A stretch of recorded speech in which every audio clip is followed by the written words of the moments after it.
Hello guys, వీడియోనైతే last దాకా చూడండి అండ్ ఛానల్ని సబ్స్క్రైబ్ చేసుకోండి. ఈరోజు ఎపిసోడ్లో అయితే ఇంకా క్యాలెండర్ చూడంగానే ఏంటిది అని అడిగితే క్యాలెండర్ అంటాడు విక్రమ్ కృష్ణ. అదే స్పెషల్ గిఫ్ట్ ఏముంది దీంట్లో అని అయితే అడుగుతుంది రాధ. అసలు క్యాలెండర్ గిఫ్ట్గా ఇచ్చావెందుకు? ఎందుకా? నువ్వు ఏంటో నీకు తెలిసేలా చేయడం కోసం అంటే ఇంకా రాధ ఏం అర్థం కాలేదా?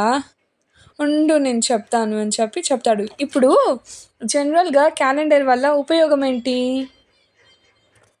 ఏ రోజు, ఏ వారం, ఏ నెల, ఏ సంవత్సరమో మనకు చెప్తుంది. అంతేనా? అంతే. కానీ ఇది స్పెషల్ క్యాలెండరా? ఈ స్పెషల్ క్యాలెండర్ ఏ రోజు, ఏం వారమో, ఏ నెలో, ఏ సంవత్సరమో చెప్పడంతో పాటు ఏ నెలలో ఏ రోజున నువ్వు ఈ ఇంటి నుంచి వెళ్ళిపోవాలో కూడా చెప్తుంది అని అయితే విక్రమ్ చెప్తాడు. అది చెప్పగానే రాధ అయితే ఇంకా ఫీల్ అయిపోతుంది. ఇంకా తనకి నిజంగా వెళ్ళిపోవాలేమో అని గుర్తు తెచ్చుకొని అయితే ఇంకా బాధపడుతూ ఉంటుంది క్యాలెండర్ని చూసి. ఇంకా విక్రమ్ కృష్ణ అయితే హ్యాపీగా ఫీల్ అవుతాడు అది చూసి. మనం 1 year అగ్రిమెంట్లోకి ఎప్పుడు ఎంటర్ అయ్యాం? January 1, 2026 గురువారం నాడున అని చెప్పి ఇంకా మార్కర్ తీసుకొని వచ్చి ఇంకా రాధా చేతిలో నుంచి క్యాలెండర్ తీసుకొని డేట్ని రౌండ్ ఆఫ్ చేస్తాడు. 2026 Thursday 1 అని చెప్పి. మళ్ళీ వెళ్ళి డిసెంబర్ దగ్గరికి వెళ్ళి December 31 గురువారానికి సంవత్సరం పూర్తయిపోతుంది అని చెప్పి మళ్ళీ డిసెంబర్కి రౌండ్ ఆఫ్ చేస్తాడు. చూడు అని చెప్పి ఇంకా రాధా చేతిలో పెట్టి చూపిస్తాడు.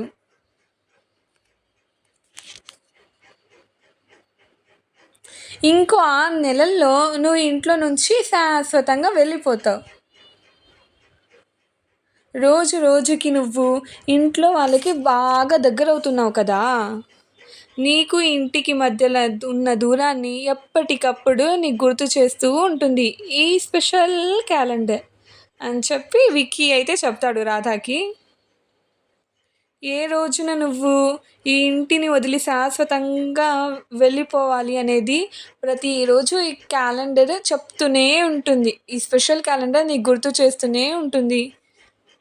ఈ నిద్ర లేవగానే ఇంట్లో నీకు స్థానం ఏంటో నీకు తెలియజేస్తూ ఉంటుంది ఈ స్పెషల్ క్యాలెండర్. నిద్రపోయే ముందు నువ్వు ఇంటి నుంచి ఎప్పుడు వెళ్ళిపోవాలో లెక్క చెప్తూ ఉంది ఈ స్పెషల్ క్యాలెండర్. అలా ఎప్పటికప్పుడు నీకు చెప్తూ ఉంటే నువ్వు సెంటిమెంట్లో నుంచి అగ్రిమెంట్లోకి వస్తావు. ఎవరితో ఎంత మాత్రం ఉండాలో అనేది ఎప్పటికప్పుడు నువ్వు తెలుసుకుంటూ ఉంటావు. ఇంట్లో వాళ్ళు నీకు దగ్గర అవుతున్నా నువ్వు వాళ్ళకి దూరం అవుతూ ఉంటావు.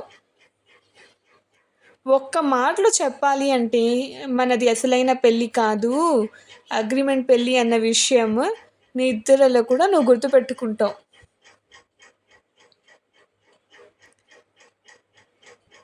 రాధా, అవును, నేను నీకు ఈ స్పెషల్ గిఫ్ట్ ఇచ్చాను కదా, నాకు థ్యాంక్స్ చెప్పవా అని చెప్పగానే ఇంకా రాధ సైడ్ లుక్ ఇస్తూ ఉంటుంది బాధతో. పర్లేదులే, నువ్వు నాకు థ్యాంక్స్ చెప్పకపోయినా పర్లేదు. ఈ స్పెషల్ గిఫ్ట్ నువ్వు చక్కగా ఉపయోగించుకుంటే నేనే నీకు థ్యాంక్స్ చెప్తాను, ఓకే అని చెప్పి ఇంకా విక్కీ అయితే అక్కడి నుంచి వెళ్ళిపోతాడు సంతోషంగా. ఇంకా రాధ మాత్రం క్యాలెండర్ని చూసుకుంటూ బాధపడుతూ ఇంకా తనలో తనే ఇంకా సర్ది చెప్పుకొని మాట్లాడుకుంటూ ఉంటుంది.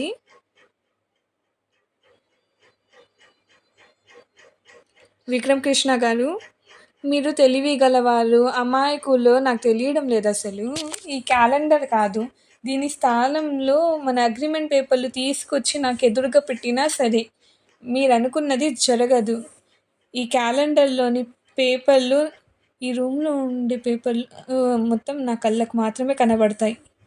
కానీ మీరు నా మెడలో వేసిన ఈ నల్ల పూసలు 24 గంటలు నా మనసుకి కనబడుతూ ఉంటాయి. నేను ఎప్పటికీ వెళ్ళను అని చెప్పి ఇంకా చెప్పుకుంటుంది.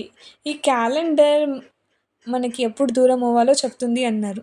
కానీ ఈ నల్ల పూసలు మనం ఎప్పటికీ దూరం కాకూడదు అని చెప్తాయి.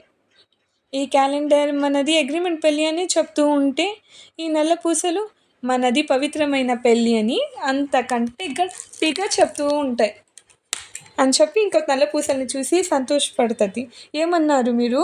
6 నెలలు గడిచిపోయాయి, ఇంకో 6 నెలల్లో ఇంట్లో నుంచి వెళ్ళిపోవాలా అని అన్నారు కదా.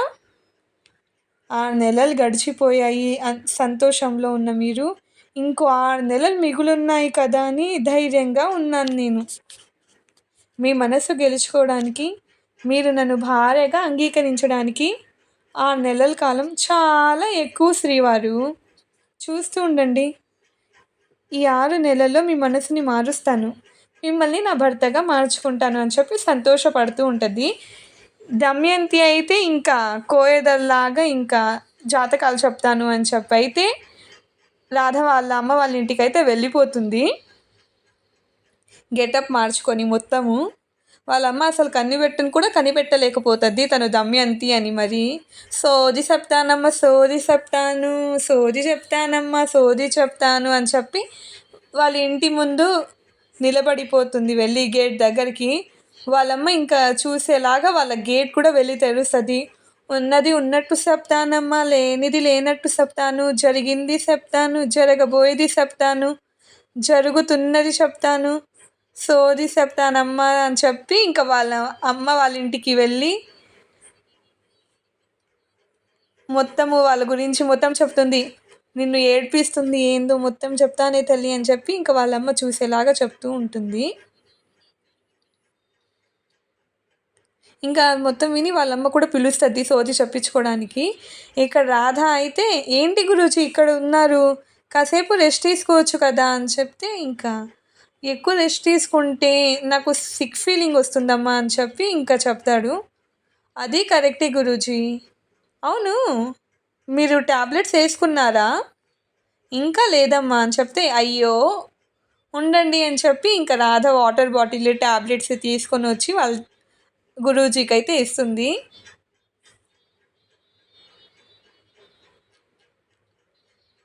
వేసుకోండి గురూజీ అని చెప్పి అక్కడే ప్రియానంద్ అక్కడ వెళ్తూ ఉంటుంది. ఇంకా ప్రియా అయితే దూరం నుంచి వాళ్ళిద్దరిని చూస్తూ ఉంటుంది కోపంగా. ఏందబ్బా వీళ్ళిద్దరు ఇంత ప్రేమగా ఉన్నారు చెప్పి.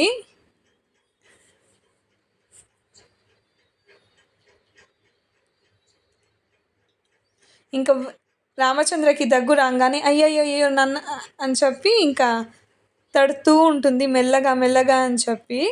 అవి మొత్తం ప్రియా వెనకాల నుంచి చూసి ఇంకా కొల్లుకుంటూ ఉంటుంది. ఇప్పుడు ఎలా ఉంది గురూజీ, బాగానే ఉందా?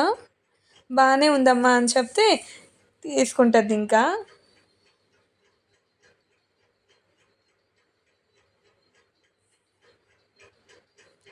ఇంకా రామచంద్ర కూడా రాధని చూసి ఇంకా ప్రేమగా చూస్తూ ఉంటాడు. ఇక్కడ సోది చెప్పడానికైతే వాళ్ళ అమ్మని కూర్చోబెట్టేసుకుంటుంది దమయంతి. మొత్తం నాటకాలన్నీ వేస్తుంది ఏదో సోది చెప్తున్నట్టు. మొత్తము వచ్చింది మాత్రం రాధ తన సొంత కూతురో లేదో తెలుసుకోవడానికి మాత్రమే వచ్చింది తను.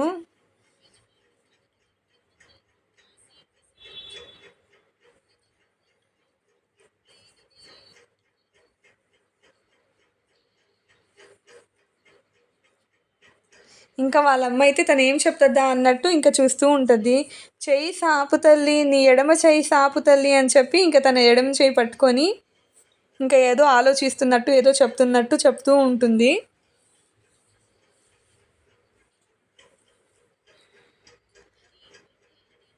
కూడికి ఇబ్బంది లేదే తల్లి, గూడుకు ఇబ్బంది లేదే తల్లి.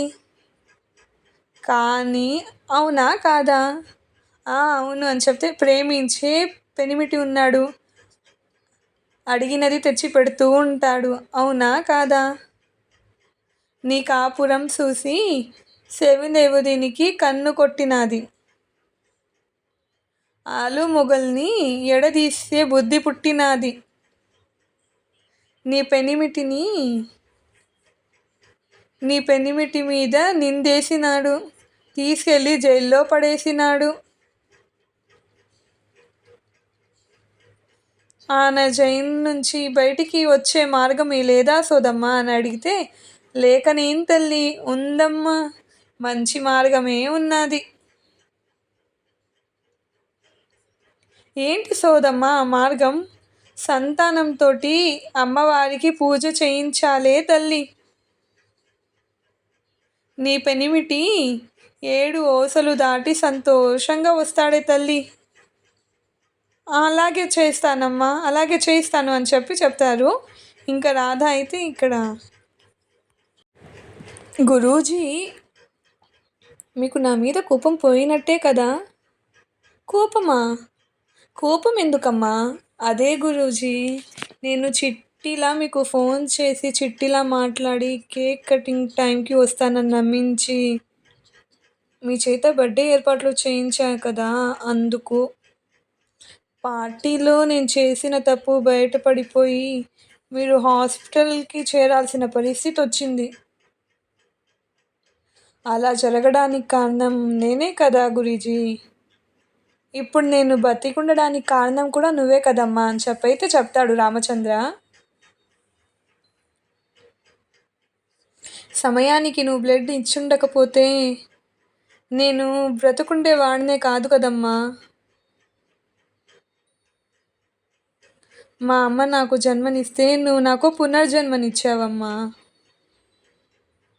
నాకు పునర్జన్మ ఇచ్చిన అమ్మ మీద నాకు కోపం ఎందుకు ఉంటుందమ్మా అని చెప్పైతే చెప్తాడు ఇంకా కళ్ళల్లో నీళ్లు పెట్టుకొని.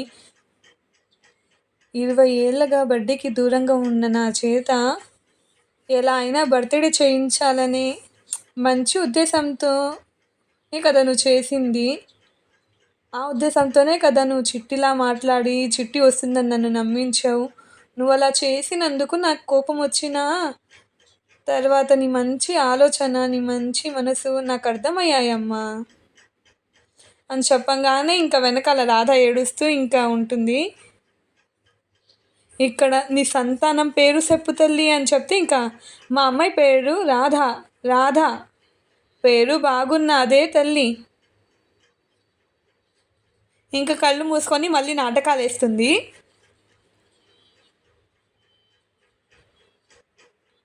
అంబ పలుకు జగదాంబ పలుకు, కంచి కామాక్షి పలుకు, మధుర మీనాక్షి అని చెప్పి ఇంకా ఆపేస్తుంది. ఏంటి సోదమ్మ ఆపేశావు అని చెప్పగానే కోపంగా చూసి ఇంకా మీ వాళ్ళమ్మని, అమ్మవారితో ఆటలొద్దు, అబద్ధాలతోటి పూజలొద్దు, నీకు సంతానం యోగం లేదని అమ్మ పలుకుతున్నది. రాధ నీ కూతురు కాదని జగదాంబ చెబుతున్నది. నువ్వు చెప్పేది నిజమైతే, నిజంగా రాధ నీ కూతురే అయితే అమ్మవారి మీద ఒట్టేసి ఆ మాట చెప్పు అని చెప్పి ఇంకా దేవుడి ఫోటోని అయితే చూపిస్తుంది.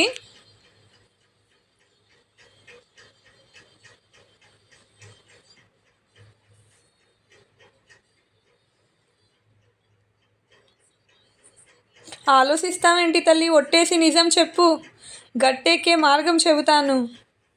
కాదమ్మా, కాదు, రాధమ్మ మా సొంత కూతురు కాదు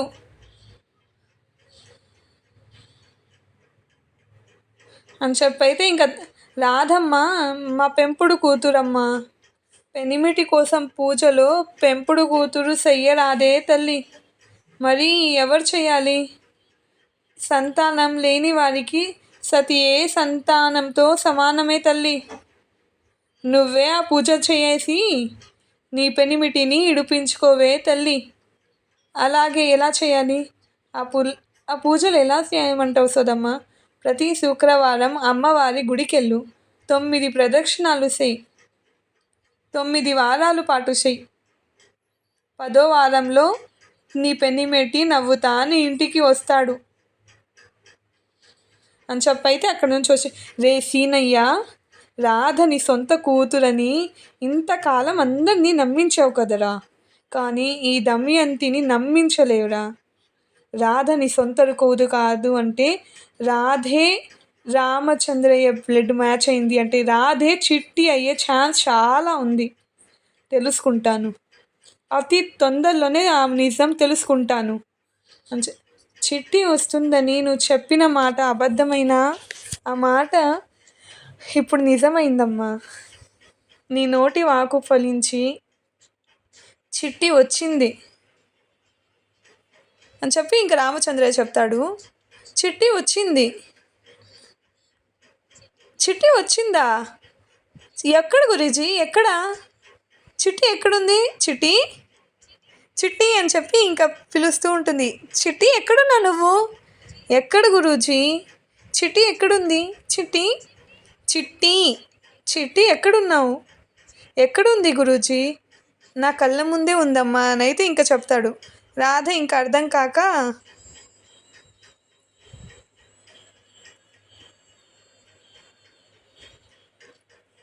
అవును అని చెప్పి ఇంకా తల ఊపుతాడు. వెనకాల ప్రియా చూసి ఏందబ్బా ఏం చెప్తున్నారు అని చెప్తే ఇంకా రాధా దగ్గర రామచంద్ర నువ్వే నా చిట్టి అమ్మ, నువ్వే నా చిట్టివి అని చెప్పి ఇంకా ఏడుస్తూ చెప్తాడు.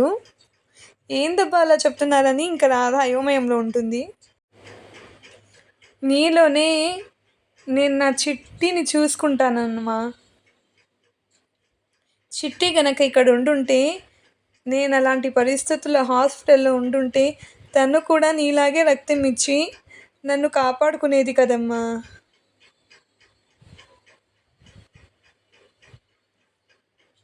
చిట్టి చేయాల్సిన పనుల్ని నువ్వు చేసి నన్ను కాపాడావు కాబట్టి నీలో నాకు నా చిట్టి కనబడుతుందమ్మా, నా చిట్టి కనబడుతుంది అని చెప్పి అయితే ఇంకా ఎమోషనల్ అయిపోయి ఇంకా చెప్పుకుంటూ ఉంటాడు. ఇంకా రాధ కూడా ఏడుస్తూ ఇంకా గురూజీ అని చెప్పి ఇంకా కౌగిలించుకుంటుంది వాళ్ళ నాన్నని. ఇది మొత్తం చూసి ప్రియ అక్కడ కుళ్ళుకుంటూ ఉంటుంది. అమ్మ రాధ చూడు, జరిగిందేదో జరిగిపోయింది. నువ్వు ఏదో తప్పు చేశావని, నన్ను మోసం చేశానని ఆలోచిస్తూ నువ్వు బాధపడకమ్మా. అదొక పీడకల, మర్చిపో అమ్మా.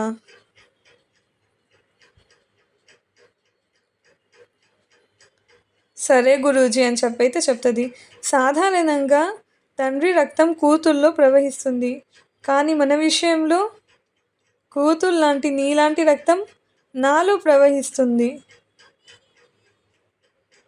ఒక రకంగా ఇప్పుడు మన ఇద్దరి మధ్య రక్త సంబంధం ఏర్పడింది అని చెప్పి ఇంకా చెప్తాడు. అలాగే మన ఇద్దరం తండ్రి కూతురమయ్యామమ్మా. నీకు ఎప్పుడు ఎక్కడ ఎలాంటి ఇబ్బంది కలిగినా అలాగే కష్టం కలిగినా నాకు చెప్పు తల్లి. నీ తండ్రి స్థానంలో నీ పక్కన నిలబడి నీకు అండగా నేనుంటానమ్మా అని చెప్పి ఇంకా మాట తీసుకుంటాడు రాధా దగ్గరికి. నాకెప్పుడు చెప్పమ్మా అని చెప్పి. Thank you Guruji, thank you very much అని చెప్పి చెప్తుంది.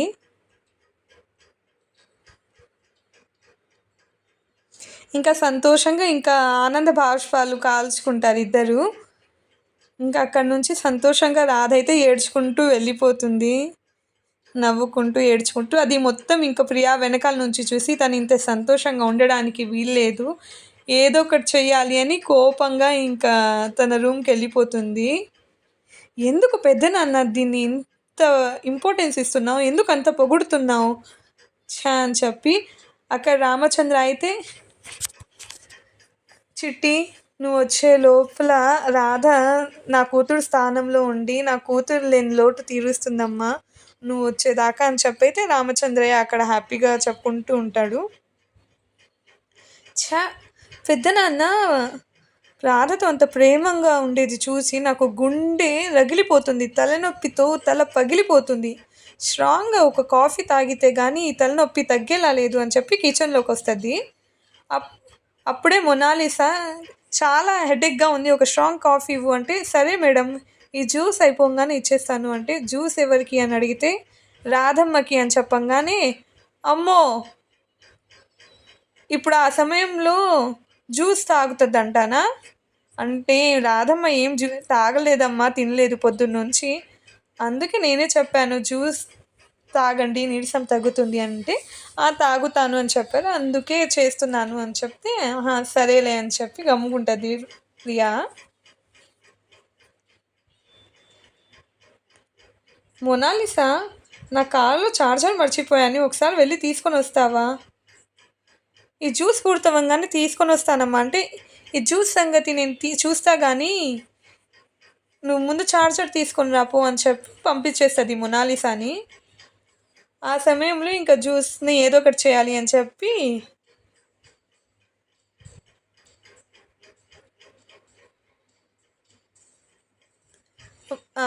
ఏదో ఒకటి కలిపేయాలి అని చెప్పి తన బెడ్‌రూమ్‌లో వెళ్ళి మందు తెచ్చి దాంట్లో అయితే కలిపేస్తది ప్రియా అయితే.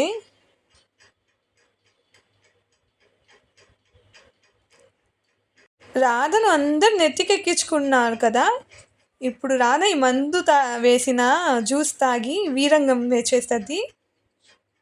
అది అందరూ చూసి అసహ్యించుకుంటారు. బావతో సహా అందరూ అసహ్యించుకుంటారు.